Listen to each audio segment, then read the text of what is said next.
जानते हैं एक पावर ट्रांसफार्मर होता है जो डिस्ट्रीब्यूशन लाइन के लिए होता है, लेकिन छोटे रूप में चाहे इलेक्ट्रिकल का कोई काम करें या प्रोजेक्ट वर्क करें, इसमें हम लोग सबसे पहले जानते हैं कि टाइप ऑफ ट्रांसफार्मर में आपको दो प्रकार का है, एक स्टेप अप और एक स्टेप डाउन। स्टेप देते हैं जिसमें प्राइमरी या इनपुट वोल्टेज होता है, जिसमें हम लोग प्राइमरी में हम लोग देते हैं स्टेप अप के लिए हम वोल्टेज 12 देते हैं, 6 देते हैं, 9 देते हैं, लेकिन इनपुट से ज़्यादा आउटपुट में आता है।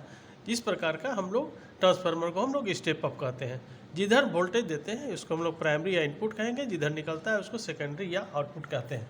तो इसमें हम लोग स्टेप डाउन में देखते हैं कि स्टेप डाउन में अगर 220 हम लोग वोल्टेज देते हैं प्राइमरी या इनपुट में, तो इसके आउटपुट में हमको 12 मिलता है, या आप 12 वोल्ट, 24 वोल्ट, 6 वोल्ट जो भी है, जो इनपुट से कम मिलता है उसको हम लोग स्टेप डाउन ट्रांसफार्मर कहते हैं, और इसके आउटपुट से ये प्राप्त होता है। इस हिसाब से हम लोग ट्रांसफार्मर को देखते हैं कि जब भी हम लोग कोई ट्रांसफार्मर लेते हैं तो इसमें हाफ वेव और फुल वेव के हिसाब से आता है। हाफ वेव में क्या होता है कि प्राइमरी में 2 पॉइंट होता है, कोड निकला रहता है, और सेकेंडरी में भी 2 पॉइंट कोड निकला रहता है। लेकिन हम लोग इसमें जो 12 वोल्ट, 6 वोल्ट, 9 वोल्ट, 24 वोल्ट या जो भी ट्रांसफार्मर होता है, इसमें कंप्लीट ये हमको आउटपुट वोल्टेज मिलता है। लेकिन इसी यदि हम लोग फुल वेव का ट्रांसफार्मर लेते हैं तो एक के बीच में एक सेंट्रल टेपिंग निकलता है, लेकिन यदि 12 वोल्ट है तो ये सिटी से 12 वोल्ट और सिटी से 12 वोल्ट हमको निकलता है। सिटी मतलब कॉमन टेपिंग होता है, और इसके आउटपुट में ST जैसे हाई टेंशन का नाम दिया जाता है। और फुल वेव में प्राइमरी 2 है, लेकिन सेकेंडरी में इसमें 3 पॉइंट होता है।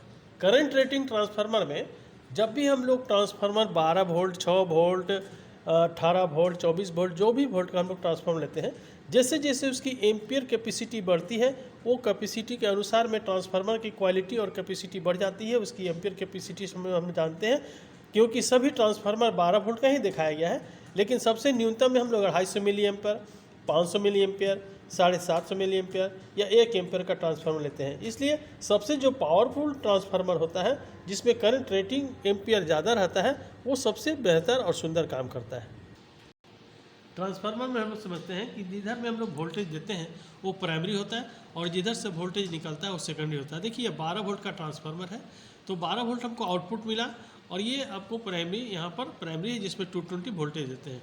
ये हम स्टेप डाउन से स्टेप अप करके दिखाना चाह रहे हैं। यहाँ पर हम लोग वोल्टेज को दिए, लाइन देने के बाद हम लोग यहाँ 12 वोल्ट दिए, और 12 वोल्ट से ठीक इसको 12 वोल्ट दिए, और इसके प्राइमरी साइड से हम लोग को जो प्राप्त होता है वोल्टेज AC, हम लोग देखते हैं कि कितना आता है।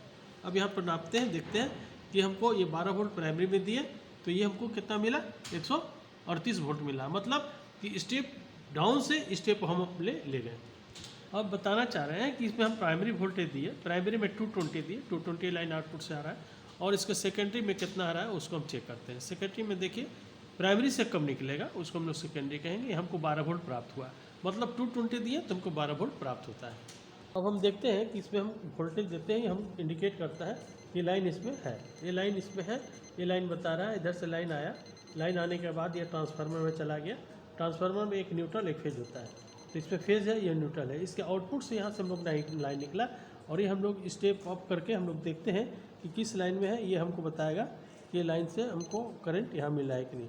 तो ये हमको यहाँ पर ये दिखा रहा है कि इसके आउटपुट में हाई टेंशन वोल्टेज मिल रहा है, जो स्टेप अप कहलाता है।